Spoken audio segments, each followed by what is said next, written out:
नमस्कार. ॲग्रोवनच्या विशेष मुलाखतीमध्ये आपल्या शेतकरी बांधवांचं पुन्हा एकदा स्वागत.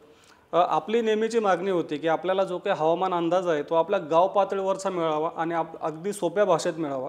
कारण अनेकदा हवामानामध्ये अंदाज देताना ज्या काही संज्ञा वापरल्या जातात, शब्द वापरले जातात, त्याचे अर्थ आपल्याला कळत नाहीत किंवा मग एकांगी काहीतरी मेसेज येतो, हवामान विभाग एक काहीतरी प्रेस नोट काढतं आणि त्याचे अंदाज आपल्यापर्यंत येत असतात. आणि आपली हीच मागणी आता लक्षात घेऊन हवामान विभागानं एक योजना राबवली की आपल्याला आपल्या गाव पातळीवर आपल्या भाषेमध्ये आणि फक्त व्हॉट्सअप मॅसेजेस नाहीत किंवा वेबसाईटच्या माध्यमातूनच नाही, तर आपल्याला कॉलद्वारे सुद्धा आपल्याला ही माहिती घेता येणार आहे. आपल्या गावाचा, आपल्या मंडळा पातळीवरचा अंदाज घेता येणार आहे. मग नेमकी योजना काय आहे, ती कशी राबवली जाणार आहे, आपल्यापर्यंत माहिती कशी कशी कुठल्या माध्यमातून येणार आहे, या सगळ्या प्रश्नांची उत्तरं जाणून घेण्यासाठी आज आपण आलो आहोत भारतीय हवामान विभागाच्या पुणे केंद्र येथे. आणि ह्या सगळ्या प्रश्नांची उत्तरं आज आपल्याला देणार आहेत भारतीय हवामान विभाग पुणेचे प्रमुख डॉक्टर होसाळीकर सर. सर, आपलं स्वागत आहे ॲग्रोनमध्ये. नमस्कार सर, पहिला प्रश्न हाच आहे की अगदी हवामान विभागानं आमच्या शेतकऱ्यांच्या मनातलं ओळखलं आणि त्या हवामान विभाग आमच्या गाव पातळीवर आम्हाला अंदाज देणार आहे. नेमका हा प्रोग्राम काय आहे? मला त्याची पार्श्वभूमी देण्याच्या अगोदर मला माझ्या सर्व शेतकरी बंधू आणि भगिनींना इथे सांगायला आवडेल की भारतीय हवामान विभागाने 15 जानेवारी 2024 संपूर्ण देशाला जी आपण हवामान सेवा देतो त्याच्या 150व्या वर्षामध्ये आम्ही पदार्पण केलेलं आहे. बरोबर. आणि हा एक मोठा प्रवास, खडतर प्रवास, आव्हानात्मक आणि ज्याला आपण प्रोग्रेसिव्ह म्हणजे प्रगतिशील प्रवास असं म्हणता येईल. आणि हे सर्व जे साध्य झालेलं आहे त्याच्यामध्ये मी असं म्हणतो की सर्वांचं सहकार्य आहे. शेतकरी बंधू भगिनींचं पण त्याच्यामध्ये सहकार्य आहे. त्यांच्याकडून आलेले फीडबॅक, त्यांच्याकडून आलेले प्रतिसाद, त्यांच्या गरजा जेवढ्या लवकर आम्ही समजू शकू आणि जेवढ्या चांगल्या पद्धतीने समजू शकू, तर मला असं वाटतं की देशाचा आर्थिक विकास जो आहे तो नक्कीच त्याच्यामध्ये सामावला गेला आहे. आणि नेमका ह्याच पार्श्वभूमीवरती 15 जानेवारीला विज्ञान भवनामध्ये माननीय उपराष्ट्रपती महोदयांच्या हस्ते काही नवीन उपक्रम आम्ही लॉन्च केले. त्याच्यामध्ये हा जो पंचायत लेवलवरती म्हणजे गावाच्या स्तरावरती आपल्याला हवामान विभागाची माहिती, सल्ले आणि जे अलर्ट्स आहेत, इशारे आहेत, ते कशा प्रकारे देता येईल तर ह्याची आम्ही एक सिस्टम बनवली आणि ही सिस्टम 15 जानेवारीला काही दिवसापूर्वी लॉन्च करण्यात आले. ज्याच्याने शेतकऱ्यांना त्यांच्या बांधापर्यंतची माहिती येणाऱ्या 5 ते 6 दिवसामध्ये कशा प्रकारे असेल ही माहिती त्यांना ऑनलाईन मिळण्याची तशा प्रकारची यंत्रणा आम्ही उभारलेली आहे. अच्छा. आणि सर, हे फक्त ऑनलाईन अवेलेबल होणार आहे का, म्हणजे कसं शेतकऱ्यांपर्यंत पोहोचणार का, आणखीन काही माध्यमातून जाणार आहे? ही यंत्रणा ज्यावेळी आम्ही उभारली तर त्याच्यासाठी भारतीय हवामान विभाग, पृथ्वी विज्ञान मंत्रालय आणि त्याच्याच बरोबर मिनिस्ट्री ऑफ पंचायत राज जी आहे, पंचायत राजची जी मंत्रालय आहे ते, आणि एक ग्रीन अलर्ट म्हणून एक संस्था आहे पंजाबमध्ये, भारतामधली, ह्या तिघांनी मिळून एक करार केला आणि त्या कराराद्वारे ऑनलाईन हवामान विभाग ही माहिती शेतकऱ्यांच्या ब्लॉक लेवलवरती आणि ब्लॉक लेवलवरतून गावापर्यंत ती माहिती पोहोचवण्याचा प्रयत्न आहे. उद्देश हा आहे की ज्यावेळी आम्ही ब्लॉक लेवल पूर्वानुमान देतो त्यावेळी आम्हाला मनामध्ये नेहमी एक शंका असते की ही माहिती खरोखरच शेतकऱ्यांना हव्या त्या माध्यमापर्यंत, हव्या त्या गरजेनुसार त्याला ती मिळते की नाही.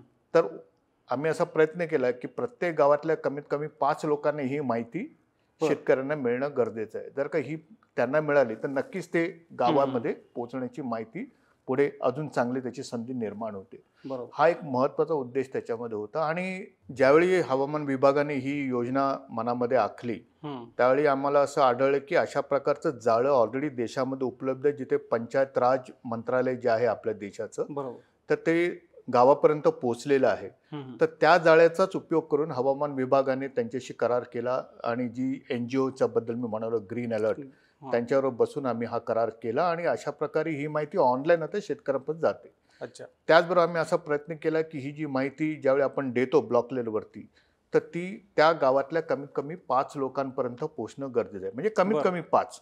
आणि एकदा ती 5 पर्यंत पोहोचली की ते 5चे 50 आणि 50चे 500 व्हायला वेळ लागत नाही. ते आपल्या सगळ्या लोकांपर्यंत पोहोचतील गावात. आणि हे जे 5 लोक असतील तर ते कोण असतील तर कदाचित गावातले जे ग्रामपंचायत चे लोक असतील किंवा सरपंच असतील किंवा ग्रामसेवक असतील, तर अशा प्रकारच्या लोकांना मोबाईलद्वारे पण ही माहिती आम्ही त्यांना देतोय. आणि वेबसाईटच्या माध्यमातून ह्याच्यासाठी एक वेगळी वेबसाईट आम्ही तयार केलेली आहे जी ऑनलाईन आहे आणि सतत ती अपडेट होत असते. त्याच्यामुळे काय होणार आहे की शेतकऱ्यांना ही माहिती त्यांच्या ब्लॉकच्या क्लस्टरमध्ये जी गावं आहेत, समूहामध्ये जी गावं आहेत, त्यांना ती लगेच माहिती मिळेल. आणि एक महत्त्वाची गोष्ट येते की ती त्यांच्या त्या स्थानिक भाषेमध्ये पण आहे. जसं तुम्ही महाराष्ट्रामध्ये आहात तर ती मराठीमध्ये असेल, आणि जर का तुम्ही एखाद्या दुसऱ्या ठिकाणी ओरिसामध्ये असेल तर ती उडिया भाषेमध्ये. तर अशा प्रकारची यंत्रणा आम्ही निर्माण केली की ज्याच्यामध्ये स्थानिक पातळीवरती स्थानिक भाषेमध्ये गावाच्या लेवलवरती त्या स्तरापर्यंत आपल्याला शेतकऱ्यांपर्यंत ही माहिती पोहोचवता येणार आहे. सर, आता हे तुम्ही माहिती पोहोचवणार आहात, पण याच्यामध्ये कुठल्या माहितीचा सहभाग असणार आहे? म्हणजे कोणत्या प्रकारची माहिती शेतकऱ्यांना मिळेल यातून? सध्या भारतीय हवामान विभाग काय करते की जे ब्लॉक लेवलचं जे पूर्वानुमान आहे, तर त्याच्यामध्ये जे हवामानाची जी माहिती आहे, पूर्वानुमान जे ॲडवायझरी ज्याला आपण म्हणतो, सल्ले, कृषीविषयक जे सल्ले, तर त्याच्यामध्ये सर्वसाधारणतः पावसाची काय शक्यता आहे ते आम्ही म्हणतो. त्याच्यानंतर कमाल तापमान, किमान तापमानाची पूर्वानुमान देतो.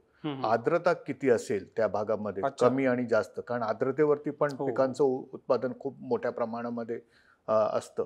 एखादं तीव्र प्रकारच्या हवामानामध्ये होणारे बदल जर का अपेक्षित असतील, म्हणजे समजा आपण किनारपट्टीच्या भागामध्ये आपलं गाव आहे आणि एखादं चक्रीवादळ अरबी समुद्रामध्ये घोंगावते आणि कदाचित असं पूर्वानुमान आहे की पुढच्या 5 ते 7 दिवसांमध्ये ते किनारपट्टीच्या भागामध्ये येण्याची शक्यता आहे. तर अशा प्रकारे जे तीव्र हवामानातले जे बदल होण्याची जी शक्यता असते, किंवा खूप गारपीट होण्याची शक्यता असेल, किंवा उष्णतेच्या ज्या लहरी आहेत त्या काही दिवसांमध्ये खूप वाढण्याची जर का शक्यता असेल पुढचे 4 ते 5 दिवस, तर अशा प्रकारचे इशारे, पूर्व सल्ले, ही सर्व माहिती त्या जे आपल्याला जे पोर्टल आहे त्या पोर्टलच्या द्वारे आम्ही ती देणार आहोत.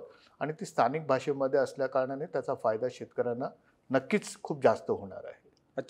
अच्छा, म्हणजे शेतकऱ्यांना आपल्या ब्लॉक लेवलच्या पातळीवरती एकतर पावसाचा अंदाज, त्यानंतर आपला तापमानाचा अंदाज, त्यानंतर जे काही अचानक आपत्ती येतात, गारपीट, अति पाऊस किंवा मग काही वादळ येणार असेल, त्या सगळ्यांची माहिती मिळणार. सगळी माहिती त्यांना त्यांच्यापर्यंत ती पोहोचवण्याचा प्रयत्न या गाव लेवल जे आपण करतोय त्या गाव स्तरावरती आपण जे काम करतोय, तर त्याच्यामध्ये ही माहिती त्यांना मिळेल. आणि सर, काही आपत्ती असं असतात की त्याचा अंदाज आपल्याला आधी वर्तवता येत नाही, किंवा जेव्हा आपण जे काही बुलेटिन देतात कदाचित त्यामध्ये ते आदल्या दिवशी देणं शक्य नसतं, जसं की गारपीट अचानक कुठल्या भागात येणार आहे किंवा मग अचानक येणारा मुसळधार अवकाळी पाऊस असतो, तर ही माहिती शेतकऱ्यांना कशी पोहोचणार? 2 गोष्टी इथे लक्षात घ्या की हवामान विभागाला आम्ही असं म्हणतो की एक मोठी रेंज आहे ज्याच्यामध्ये आम्ही पूर्वानुमान देतो. एक पूर्वानुमान असं असतं की जे 5 दिवसाचं असतं, 7 दिवसाचं असतं. एक पूर्वानुमान असं असतं की ते 24 ते 48 तासच असतं. एक पूर्वानुमान असं असतं की जे पुढच्या 4 ते 5 तासात काय होणार असं म्हणतो. तर एखाद्या ठिकाणी गारपीट होणार असेल तर हवामान विभाग सांगतं, सांगलीमध्ये या ठिकाणी पुढच्या 2 दिवसात गारपिटीची शक्यता आहे किंवा पुढच्या 24 तासात गारपिटीची शक्यता आहे.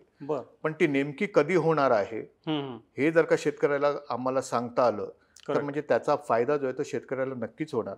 तर ही जी सिस्टम आहे, या सिस्टममध्ये येणाऱ्या काळामध्ये आम्ही अशा प्रकारचे जे नावकास्ट अलर्ट्स आहेत, जे आम्ही म्हणतो की पुढच्या 3 ते 4 तासामध्ये एखाद्या भागामध्ये गारपीट होण्याची शक्यता आहे किंवा जोरदार वादळी वारे वाहण्याची शक्यता आहे किंवा खूप मुसळधार पाऊस पडण्याची शक्यता आहे, तर अशा प्रकारची जी तीव्र बदल पुढच्या 3 ते 4 तासात अपेक्षित आहेत, हेही आम्ही ह्या माध्यमातून सध्या ती विकसित नाहीये, पण ही माहिती आम्ही शेतकऱ्यांपर्यंत नक्कीच त्याच्यामध्ये समाविष्ट करणार आहोत. म्हणजे शेतकरी मित्रांनो, आता हवामान विभाग आपल्याला जी गरज आहे की आता जेव्हा नोव्हेंबरमध्ये पाऊस झाला, अचानक पाऊस काही ठिकाणी पडला, काही ठिकाणी गारपीट झाली, त्याची माहिती आपल्याला मिळाली, त्यामुळे आपलं मोठ्या प्रमाणात नुकसान झालं. पण हीच आपली गरज ओळखून आता हवामान विभागानं आपल्याला जे काही तत्काळ माहिती आहे गारपिटीची किंवा अचानक जे काही आपत्ती आहे ते सुद्धा आपल्याला माहिती देणार आहेत. आणि ही खूप महत्त्वाचा एक निर्णय आणि पाऊल हवामान विभागानं उचलला असं आपल्याला म्हणता येईल. आणि सर, आता हे झालं की म्हणजे आम्हाला तुम्ही जे काही आपत्ती गारपिटीसारख्या येणार आहेत, 7 दिवसाचा अंदाज, 5 दिवसाचा अंदाज किंवा मग 24 तासाचा अंदाज, 48 तासाचा अंदाज, हे सगळं आम्हाला आता आमच्या ब्लॉक लेवलचं मिळणार, बरोबर? आणि सर, हा जो प्रोग्राम आहे आता हा किती ग्रामपंचायतींमध्ये राबवणार आहे? हा जवळजवळ देशातल्या सर्व ग्रामपंचायतीमध्ये हा प्रोग्राम जाणार आहे. जवळजवळ 2.5 ते 3.25 लाख आपल्याकडे गाव आहेत ज्याच्यामध्ये बरोबर. अशा प्रकारची ही योजना राबवण्यात येणार आहे. हम्म. अजून एक महत्त्वाचा मुद्दा मी इथे आपल्याला सांगू इच्छितो नक्कीच.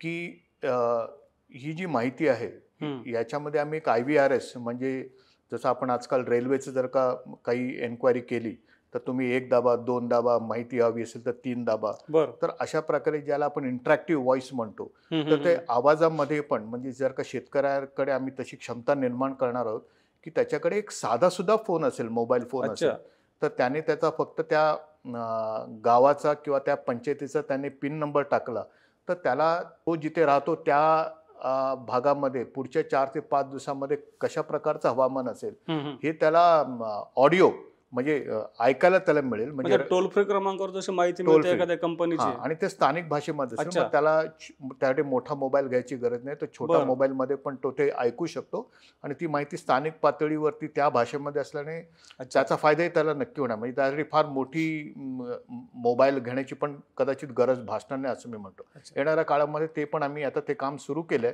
बरं. त्याला आपण IVRS सिस्टम म्हणतो अच्छा. की म्हणजे डायल फॉर द इन्फॉर्मेशन. म्हणजे अच्छा. तुम्ही डायल करा तुम्हाला ती माहिती मिळेल. म्हणजे तर जर ती पण मिळेल एखाद्याला माहिती. एखाद्याला समजा नाही कळाला मेसेज किंवा मग एखाद्याला मेसेज वाचता आला नाही किंवा मग त्यांच्याकडे अँड्रॉइड मोबाईल नाही, त्यांच्यासाठी आपण एक टोल फ्री क्रमांक थोडक्यात Yes. कॉल केला की आपल्याला ती माहिती आपल्या भाषेत आपल्या गाव पातळीवरची मिळणार आहे. हो, ते पिन नंबर जसं आपल्याकडे प्रत्येक बरोबर. जसं पुण्यामध्ये सर्व ठिकाणी जसं आता आपण शिवाजीनगरला आहे त्याचा एक पिन नंबर आहे. करेक्ट. तर तो पिन नंबर टाकला की त्याला त्या भागामध्ये कशा प्रकारचं हवामान राहणार आहे पुढचे 4 ते 5 दिवसामध्ये हे मराठीमध्ये, गुजरातीमध्ये, कन्नडमध्ये, मल्याळममध्ये, देशातल्या सर्व भाषांमध्ये अच्छा. अशा प्रकारची माहिती त्याला लगेच मिळणार आहे. म्हणजे प्रत्येक ग्रामपंचायतीला आपण एक पिन नंबर देणार का? ते आता ऑलरेडी प्रत्येक जो पिन गावाला दिलेला आहे. आहे तोच पिन फक्त टाकायचा तोच आहे. टाकायचा. पोस्टाचा थोडक्यात. येस, पोस्टाचा जो असेल. अच्छा. हां.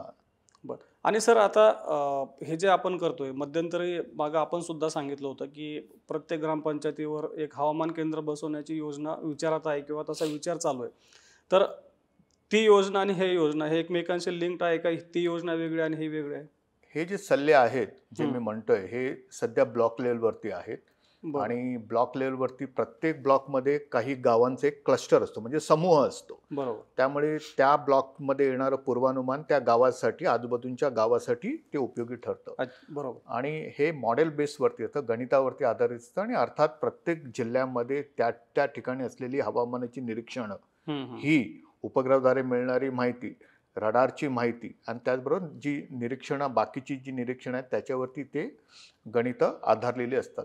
पण नक्कीच एक गोष्ट आपण जो मुद्दा उपस्थित केला की अजून निरीक्षण केंद्र वाढवता येतील का, तर नक्कीच हवामान विभाग याच्याविषयी प्रयत्नशील आहे. आणि प्रयत्न हा आहे की प्रत्येक ब्लॉकमध्ये आपल्याला अशा प्रकारचं निरीक्षण केंद्र जर का उभारता आलं तर तिथून येणारी जी माहिती आहे ती पण माहिती आम्हाला पूर्वानुमान देताना त्याचा उपयोग होणार. भारतीय हवामान विभाग त्याच्यासाठी प्रयत्नशील आहे. भारत सरकार पण प्रयत्न करतंय. कृषी मंत्रालय जे आहे त्याच्याबरोबर भारतीय हवामान विभागाने मिळून एक विंड्स पोर्टल नावाचं तयार केलेलं आहे. तर विंड्स पोर्टलवरती कृषी मंत्रालय जे आहे ते संपूर्ण देशामध्ये जे काही निरीक्षण केंद्र आहेत त्याच्यामध्ये ते सरकारी असतील, निमसरकारी असतील किंवा प्रायव्हेट असतील तर या सर्वांकडून तो डेटा हायरिंग म्हणजे तो डेटा घेणार आणि त्या डेटाचे जे पैसे आहेत जसं आजकाल आपण मोबाईल वापरतो तर आपण काय करतो जेवढे कॉल केले तेवढ्या कॉलचे आपण पैसे भरतो. तर जेवढी निरीक्षणं एखाद्या ठिकाणी ती केंद्रित होतील त्या सर्वांचे पैसे त्यांना पुरवले जातील आणि ती माहिती संपूर्ण देशाची एकत्रित केलेली माहिती ऑनलाईन क्वालिटी चेक केलेली माहिती सर्वांसाठी येईल आणि तीच माहिती त्याच वेळी हवामान विभागाकडे पण येईल. तर त्याच्याने काय होणार आहे की निरीक्षण केंद्राचे जे सध्या निरीक्षण केंद्र आहेत एक तर त्या सर्वांचं एकीकरण होईल. बरोबर. आणि त्याचा फायदा होणार आहे. आणि दुसरं एकदा एकीकरण केलं की मग आपल्याला कळतं की काही ठिकाणी गॅप्स आहेत, काही ठिकाणी आपल्याला निरीक्षण केंद्र उभारायचे आहेत. बरोबर. तर भारत सरकारचा असा एक प्लॅन आहे, नीती आयोग पण असं म्हणतंय की आपण याच्यामध्ये प्रायव्हेट ज्या इंडस्ट्रीज आहेत किंवा सरकारी निमसरकारी जी संस्था आहेत त्यांना जर का आपण सांगितलं आणि त्यांनी जर का ती केंद्र उभारली आणि मग त्याला हायरिंग बेसिसवरती तशा प्रकारे त्यांना तो डेटा आपल्याला घेता येईल आणि त्याचा फायदा सर्वांना होईल. म्हणजे एक निरीक्षण केंद्र फक्त एका संस्थेने न वापरता तो अनेक संस्थांकडे त्याचा डेटा गेला तर नक्कीच त्याची कॉस्ट रिलायबिलिटी जी आहे ती खूप वाढेल असं तो एक उद्देश आहे. तर तशा प्रकारे ती निरीक्षण केंद्राची जाळं पण वाढवण्याची शक्यता आणि प्लॅनिंग त्याच्यामध्ये आहे. अगदी बरोबर. आता सर हे जे काही आता गाव पातळीवर जो काही अंदाज दिला जाणार आहे शेतकरी मित्रांना, तर याची सुरुवात 15 तारखेपासून झाली. आपण ते ऑलरेडी चालू केलंय का आता, का पुढच्या काही दिवसांमध्ये येईल? 15 जानेवारीला हे लॉन्च झालं. त्याच्या अगोदर एक 3 ते 4 महिने अगोदर आम्ही ट्रायल बेसिसवरती म्हणजे प्रायोगिक तत्वावरती काही ठिकाणी आम्ही अशा प्रकारे म्हणजे वेबसाईट बनवणे, पोर्टल बनवणे, त्याला कनेक्टिव्हिटी करणं, या काही ज्या तांत्रिक बाबी होत्या त्या आम्ही 15 जानेवारीच्या अगोदर पूर्ण केल्या. बरं. त्याचं काही ठिकाणी टेस्टिंग केलं हं. आणि त्याच्यानंतर मग हे 15 जानेवारीला लॉन्च आहे. तर सध्या हे सिस्टम कार्यरत आहे असं मी म्हणायला हरकत नाही आहे. अच्छा. पण काही गोष्टी जसं मी म्हणालो की म्हणजे व्हॉट्सअपची एक प्रोव्हिजन शेतकऱ्यांसाठी ठेवणार आहोत, फीडबॅक आम्ही ठेवणार आहोत, IVRSचं काम ऑलरेडी सुरू झालेलं आहे. अच्छा. तर काही गोष्टी येणाऱ्या कालावधीमध्ये शेतकऱ्यांच्या एकंदरच त्याच्यामधला जो एक सहभाग आणि एकंदरच त्यांचा एक काय म्हणतात त्याचा एक प्रतिसाद तो बघून आपल्याला नक्कीच त्याच्यामध्ये अजून काही सुधारणा करण्याचं नक्कीच त्याच्यामध्ये वाव आहे. म्हणजे थोडक्यात असं म्हणायला हरकत नाही की आता जो की आपला मान्सून हंगाम येईल पुढचा, त्याच्या तोंडावर कदाचित आपले पूर्ण ताकदीनं सुरू होऊन जाईल. येस, खूप चांगला प्रश्न विचारला. म्हणजे बऱ्याचदा पाऊस पडत असताना किंवा हंगाम जवळ आला की शेतकऱ्यांना नेहमी गावाकडच्या बातम्या आज आपण दूरदर्शनवरती किंवा वेगवेगळ्या चॅनलवरती बघतो. तर जर का त्यांना गावाकडचं जर का हवामानाची माहिती जर का शेतकऱ्यांपर्यंत पोहोचली तर मला असं वाटतं की हे एक फार मोठं पाऊल आपल्या देशाच्या एकंदरच सस्टेनेबल डेव्हलपमेंटसाठी ठरेल. कारण हवामानामध्ये होणारे बदल एवढे तीव्र आहेत की एकाच जिल्ह्यामध्ये एकाच वेळी वेगवेगळ्या ठिकाणी वेगवेगळं हवामान असतं. त्यामुळे शेतकऱ्याला आता गरज आहे की त्यांना ब्लॉक लेवलवरती किंवा त्यांच्या गावामध्ये पुढच्या 4 ते 5 दिवसात काय होणार आहे ही माहिती त्यांना त्यांच्या प्लॅनिंगसाठी आणि एकंदरच त्यांच्या टोटल त्यांचे जे शेती संबंधी किंवा अजून काही उद्योगधंदे असतील तर त्याच्यासाठी त्याचा नक्कीच उपयोग आहे आणि त्यांची ती गरज आहे असं मी म्हणतो. करेक्ट. आणि सर आतापर्यंत शेतकऱ्यांचं एक म्हणणं आहे की अजूनही शेतकरी म्हणतात की हवामान विभाग आम्हाला एक अंदाज देतं, मग तो आमच्या किती फायद्याचा आहे, तो बरोबर आला की चूक ठरला हे आम्हाला त्यांच्यापर्यंत पोहोचवताच येत नाही. ठीक आहे, समजा आपण स्वतः मेल ID द्वारे किंवा फोन नंबरद्वारे काही शेतकरी आपल्याला कळवतात, पण बहुतेक शेतकऱ्यांची तक्रार आहे. तर ह्या संदर्भात आपण काही ह्या नवीन योजनेमध्ये करणार आहेत काय की जसं आता मी आपल्याशी बोलतोय. करेक्ट. हे ब्रॉडकास्ट नाही, हा संवाद आहे. म्हणजे मी काहीतरी बोलतोय, ह्याला आपल्याकडून काहीतरी एक फीडबॅक मिळतोय, मला काहीतरी त्याचं उत्तर मिळतंय, त्यामुळे मला अजून काही मुद्दे समोर मांडता येतात. नेमकी हीच प्रणाली आम्ही बंधू भगिनींबरोबर पण आम्ही हीच प्रणाली साधण्याचा प्रयत्न करतोय की आम्ही फक्त माहिती देणार नाही, तर आम्हालाही तुमच्याकडून ऐकायला आवडेल की तुमच्या गावामध्ये त्या दिवशी एखाद्या दिवशी खूप पाऊस पडला किंवा खूप गारपीट झाली किंवा खूप तापमानाची वाढ तुम्हाला जाणवली, तर ह्या गोष्टी त्या चॅनलवरती त्या जी सिस्टम आम्ही बनवलेली आहे पंचायत सेवा, ग्राम सेवा, शेतकऱ्यांसाठी कृषी सेवा, पंचायत कृषी सेवा जी बनवली आहे, तर त्याच्यामध्ये आम्ही फीडबॅक चॅनल पण आम्ही ठेवतोय ज्याच्यातून शेतकरी बांधव आपल्याला ही माहिती पोचू शकेल की तुम्ही हे सल्ले दिले होते पण आमच्या गावामध्ये अशा प्रकारचं सध्या हवामान आहे. तर त्याचा फायदा पण हवामान विभागाला होईल की म्हणजे नेमकं गणितामध्ये काही फरक आहे की कशा प्रकारे आपण अजून शेतकऱ्यांना सबळपणे मदत करू शकू म्हणून. तर ती माहिती ठेवलेली आहे, त्याच्या प्रकारचं प्रावधान ठेवलेलं आहे. म्हणजे आम्ही शेतकरी सुद्धा तुमच्यासोबत संवाद करू शकतो आता ऑटोमॅटिकली. म्हणजे आता ते शेतकरी कधी कधी फोन करतात, काही लोक पूर्वानुमान चांगला असेल तर ते नक्कीच त्याचा फीडबॅक असतो आणि कधी चुकलं तर तेही सांगतात की हवामान विभागाने सांगितलं होतं पण असं काही झालं नाहीये. तर आता असं होईल की फीडबॅक लोकांचा वाढेल आणि तो एका स्ट्रक्चर वे मध्ये आपल्याला मिळेल. म्हणजे जी आमची सिस्टम आहे त्याच्यामध्ये तो फीडबॅक जमा होता येईल आणि आम्हाला त्याचं आकलन करायला मिळेल. बरोबर. आणि या योजनेतून आणखीन एक गोष्ट साध्य होईल. आता सध्या आम्ही बघतोय की अंदाज हवामान विभागाचाच असतो, परंतु अनेक जण काय करतात, तुम्ही जे काही प्रेस नोट पाठवतात किंवा तुम्ही व्हॉट्सअपला जे काही मेसेज पाठवतात त्यातून काही जण खाली स्वतःचे नाव टाकतात आणि ते सर्क्युलेट करतात. मग नेमकं शेतकरी सुद्धा कन्फ्यूज होतात की हा अंदाज नेमका ह्या संबंधित व्यक्तीने दिला की हवामान विभागाने दिला. तुम्हाला वाटतं की हे सगळं बंद होईल जेव्हा तुम्ही थेट शेतकऱ्यांपर्यंत पोहोचाल? मी असं म्हणेन की उद्देश आहे की शेतकऱ्यांपर्यंत चांगली माहिती पोहोचणं गरजेचं आहे. हवामान विभाग त्यासाठी प्रयत्नशील आहे. पंचायत राजची जी वेबसाईट आहे, जे जाळे ते आम्ही वापरतोय. आपल्या देशामध्ये आणि आपल्या राज्यामध्ये अशा प्रकारे जे हवामान विषयी जे काही इंटरेस्टेड लोक आहेत, काही अभ्यासकही आहेत, चांगले अभ्यासक आहेत, ते हवामान विषयीची माहिती घेतात आणि ते सांगतात की हवामान विभागाने अशी अशी माहिती दिली आहे. तर तशा प्रकारचं वातावरण जर का आपल्याकडे असेल तर नक्कीच त्याचा फायदा शेतकऱ्यांना आहे. म्हणजे जसं मीडिया आहे, मीडिया काय करतं की हवामान विभागाकडून माहिती घेतं आणि ते शेतकऱ्यांना सांगतं की हवामान विभाग असं म्हणतंय. पण कधी कधी आपल्याला ह्याच्या विसंगत काही गोष्टी आढळून येतात. तर मला असं वाटतं की त्या गोष्टींवरती पण हळूहळू आपल्याला मात करायची आहे किंवा त्याच्यावरती पण आपल्याला काहीतरी सोल्युशन नक्कीच मिळेल. पण अशा प्रकारे जर का आपण सबळपणे जर का शेतकऱ्यांपर्यंत डायरेक्ट पोहोचू शकू, जसं तर दूरदर्शन आहे किंवा ॲग्रोवन चॅनल आहे किंवा अजून वेगवेगळे चॅनल जे आहेत, ह्या चॅनलवर आम्ही पोचतोय. पण मला असं वाटतं की कदाचित हे पहिल्यांदाच असं पाऊल घडते की जिथे गावातल्या एक शेतकऱ्यांपर्यंत डायरेक्ट त्याच्या मोबाईलमध्ये ही माहिती जाणार किंवा त्याच्यासमोर ही माहिती जाणार. तर मला असं वाटतं की मग कदाचित शेतकऱ्याला आजूबाजूला अजून कुठे बघायची गरज राहणार नाही. सरपंच किंवा ग्रामसेवक किंवा त्यांच्या गावातले जे मुख्य लोक आहेत ते एकत्रित केलेली माहिती जेव्हा त्याला देतील तर नक्कीच त्याचा त्याला फायदा होईल. मनातल्या शंका त्याच्या असतील तर तो फीडबॅकद्वारे तो पण त्यात दूर करू शकतो. येणाऱ्या कालावधीमध्ये मला असं वाटतं की हे एक महत्त्वाचं पाऊल ठरणार आहे. नक्कीच. आणि शेतकऱ्यांना सुद्धा कन्फ्यूज होणार नाहीत की नेमके खरा अंदाज कुठला, म्हणजे आणि जे सरपंच देतील तर ते लोकांना कळेल की हा अंदाज हवामान विभागाचाच आहे आणि सरपंचांनी आपल्यापर्यंत पोहोचवलेला आहे. हो, म्हणजे आपण जे म्हणतात ते बरोबर आहे. आजकाल प्रत्येक गावामध्ये मोबाईल ही आजकाल सर्वसामान्य गोष्ट झालेली आहे. व्हॉट्सअप ग्रुप सुद्धा आहेत. सरपंच किंवा ग्रामसेवकाच्या कडे अशा प्रकारचे वेगवेगळे समूह आहेत. बरोबर. आणि तशा प्रकारची माहितीची सरकारी योजनांची देवाणघेवाण पण त्या प्रत्येक शेतकऱ्यांकडे, प्रत्येक गावकऱ्यापर्यंत पोहोचते. हा पण एक शेती संबंधी कृषी सल्ले जे आहेत, हवामान विषयीची जी कृषी सल्ले आहेत, हे पण त्याच माध्यमातून पोहोचतील.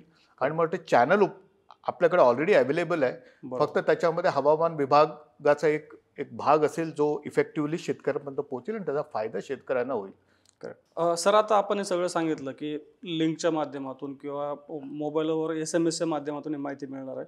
परंतु आज इंटरव्ह्यू आपली ही मुलाखत बघितल्यानंतर एखाद्या शेतकऱ्याला बघायचं आहे की नेमकं ही योजना कशी आहे, तर त्यासाठी एखादं लिंक, प्लॅटफॉर्म असं काय सध्या उपलब्ध आहे? हो, भारतीय हवामान विभागाने याच्यासाठी एक वेगळं पोर्टल, वेबसाईट, संकेतस्थळ निर्माण केलेलं आहे. जी वेबसाईट भारतातले सर्व शेतकरी रोज बघतात. अच्छा. त्याच्याचमध्ये आम्ही ही लिंक तयार केलेली आहे. मी ती आपल्याला दाखवतो इथे. तर त्या लिंकद्वारे आपल्याला मिळेल. हा एक मुद्दा आहे. दुसरा आहे की जे प्रत्येक गावातले जे प्रमुख आहेत, सरपंच आहेत, ग्रामसेवक आहेत, त्यांचे मोबाईल नंबर हवामान विभाग एकत्र करतोय. अच्छा. त्यांच्याकडे ते मेसेजेस जातील आणि येणाऱ्या कालावधीमध्ये जसं मी म्हणालो IVRS सुरू होणार आहे, फीडबॅक सुरू होणार आहे, रडार, सॅटेलाईटची चित्र त्यांना ऑनलाईन मिळू शकतील आणि फीडबॅक पण त्यांना मिळू शकतील. तर अशा प्रकारच्या काही गोष्टी येणाऱ्या कालावधीमध्ये मिळतील. पण सध्या ही वेबसाईटवरती ही जी योजना आहे ती उपलब्ध आहे आणि त्याचा फायदा नक्कीच शेतकऱ्यांना होईल. बरोबर. शेतकरी मित्रांनो, आता सरांनी जी काही लिंक सांगितली ती लिंक तुम्हाला आपल्या व्हिडिओच्या ज्या डिस्क्रिप्शनमध्ये खाली पाहायला मिळेल. तुम्ही त्यावर क्लिक करून सुद्धा ही माहिती चेक करू शकता. आज आता ही जे काही योजना होती, म्हणजे थोडक्यात आपल्या शेतकऱ्यांचं जे काही म्हणणं होतं किंवा आपली गरज होती की आपल्याला एक गाव पातळीवरचा एक अंदाज मिळाला पाहिजे. तो 1 दिवसाचा पाहिजे, 2 दिवसाचा पाहिजे, 5 दिवसाचा पाहिजे किंवा आठवड्याचा पाहिजे, ही आपली मागणी होती. आपण सतत ती मागणी करायचो आणि हवामान विभागानं ही आपली मागणी पूर्ण केली. आणि हे नेमकं कसं राबवलं जाणार आहे, आपल्या शेतकऱ्यांचा नेमका कसा फायदा होणार आहे, आपल्याला अंदाज कुठला मिळणार आहे, याविषयी सविस्तर आपल्याला समजेल अगदी अशा सोप्या भाषेमध्ये होसाळीकर सरांनी आपल्याला ही माहिती दिली. त्याबद्दल मी सरांचे आभार व्यक्त करतो. धन्यवाद सर. धन्यवाद.